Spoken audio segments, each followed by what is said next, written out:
जय हिंद, मैं इब्राहिम। जैसा कि आप देखेंगे कि 19 दिसंबर को आज के दिन यहाँ पर सारे भीम आर्मियों ने, सभी बाबा साहब अम्बेडकर के मानने वालों ने काशी मीरा पुलिस स्टेशन के अंदर में एक गुहार लगाई है कि अमित शाह जी के ऊपर में केस किया जाए और उन्हें अपना पद का त्याग करना चाहिए, क्योंकि उन्होंने भीमराव बाबा साहब अम्बेडकर के बारे में सही तरीके का जो बयान है नहीं दिया है। क्या भीमराव बाबा साहब अम्बेडकर का नाम जपने से लोग स्वर्ग में जा नहीं सकते, ये एक सवाल है। वहीं हमारे भारत के आधे से ज़्यादा लोग जो है भीमराव बाबा साहब अम्बेडकर को भगवान से ज़्यादा तरीके से मानते हैं, पर वहीं अमित शाह जी ये कह रहे हैं कि अगर हम भगवान भगवान कहते तो 7 पुश्तें जो है वो उनकी स्वर्ग में चली जाती। पर क्या भीमराव बाबा साहब अम्बेडकर का नाम, जो संविधान जिन्होंने बनाया है, उन्होंने ही तो हमें राइट दिया है कि हम भगवान का भी नाम ले सकते हैं, हम नास्तिक भी रह सकते हैं, हम आस्थावादी भी रह सकते हैं, हमारे ऊपर में हर एक चीज़ की छूट दी गई है। आइए जानते हैं इन लोगों का क्या कहना अमित शाह जी के ऊपर। अमित शाह जी पण तुम्हाला लावते।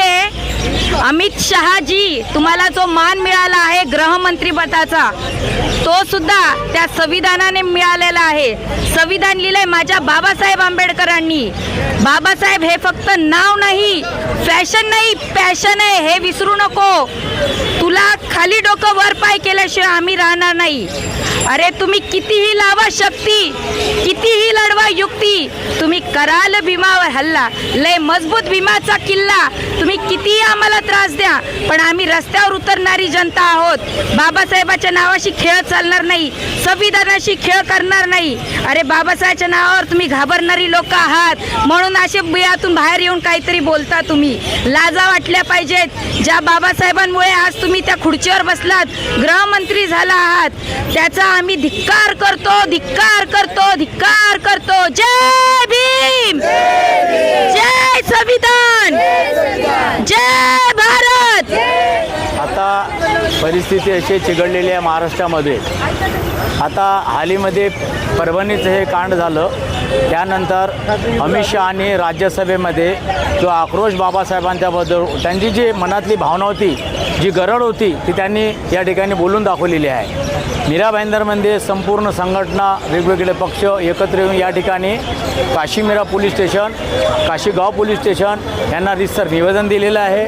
आणि निवेदन देत असताना आमच्या मागण्या प्रमुख अशा आहेत की अमित शहानी प्रथम राजीनामा द्यावा, राजीनामा दिल्यानंतर अमित शहानी आणि लोकसभेमध्ये असा कुठलाही प्रकार होणार नाही अशी त्यांनी दखल घ्यावी।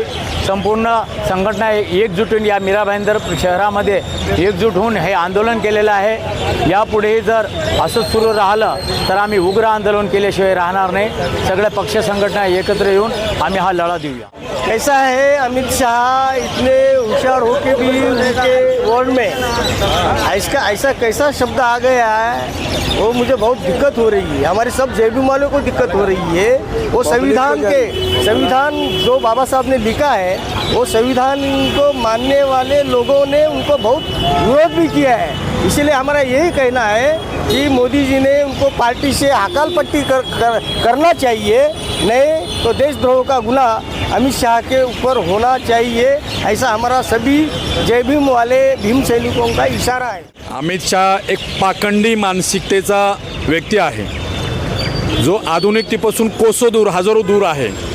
त्याच्या डोक्यामध्ये जे काय भुसा भरलेला आहे आणि जे काही अर्ध ज्ञान आहे, परंतु आम्हाला आश्चर्य वाटतं की भारतीय लोकशाहीमध्ये असा येडपट, एकदम पाषाण युगातला व्यक्ती त्या गृहमंत्री पदापर्यंत फक्त हिंसा आणि हिंसा करूनच पोहोचतो। एक तडीपार व्यक्ती जो जेलमध्ये जाऊन आलेला आहे, ज्याने अतिशय कृतज्ञ खूप क्रूर गुन्हे करून तो त्या पदापर्यंत पोहोचलेली व्यक्ती आहे। आणि भारतीय लोकशाहीचं दुर्दैव आहे। त्याच्या मनातली जी काही घाण आहे ती काल आपल्याला दिसलेली आहे, सगळ्या भारतवासियांना दिसलेली आहे। त्यांनी इतर लोकांशी पंगा जरूर घेतला असेल, परंतु त्यांनी आता जय भीमवाल्यांशी पंगा घेतलेला आहे आणि ह्याचं फळ त्याला आम्ही दिल्याशिवाय राहणार नाही आहे। त्याला राजीनामा द्यावा लागणार, अमित शहाला राजीनामा द्यावा लागणार आहे। जो त्यांनी बाबासाहेबांविषयी अशा प्रकारचं अवैज्ञानिक वक्तव्य, स्वर्ग नरक, हे सगळं एखादा एकदम सामान्य बुद्धीचा व्यक्तीचं सगळं हे गोष्टी आहेत। आणि गृहमंत्री पदापर्यंत आपल्या भारतासारख्या लोकशाही असणाऱ्या देशामध्ये व्यक्ती पोहोचतो, तर ही आपल्या देशासाठी शर्मेची गोष्ट आहे। केवळ बहुजनांसाठी नाही, दलितांसाठी नाही आहे, एखादा गाढवाला गुळाची चव नसते, अगदी तशा प्रकारे त्याला फक्त उखंडेच फोडकायचे असतात. अगदी तशा प्रकारे त्याने एवढ्या मोठ्या महापुरुषारावरती या जो जगामध्ये आदर्श आहे, बाबासाहेबांचा आदर्श संपूर्ण जग घेतं आहे. भारतीय राज्यघटनेचा आदर्श सगळ्या जगामध्ये त्या भारतीय राज्यघटनेला वाहवा मिळते.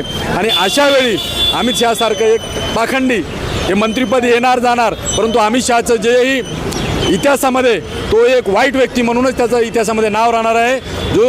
जो भारताच्या गृहमंत्रीपदावर एवढा सामान्य बुद्धीचा, एवढा कुवत नसणारा व्यक्ती प्रथमच आपण पाहत आहोत. आणि हे देशाचं दुर्दैव आहे. आणि संसदेसारख्या सर्वोच्च सभागृहामध्ये त्यांनी जे असं वक्तव्य केलं आहे त्याला माफी होऊ शकत नाही, त्याला आम्ही कधीही माफ करणार नाही. जय भीम.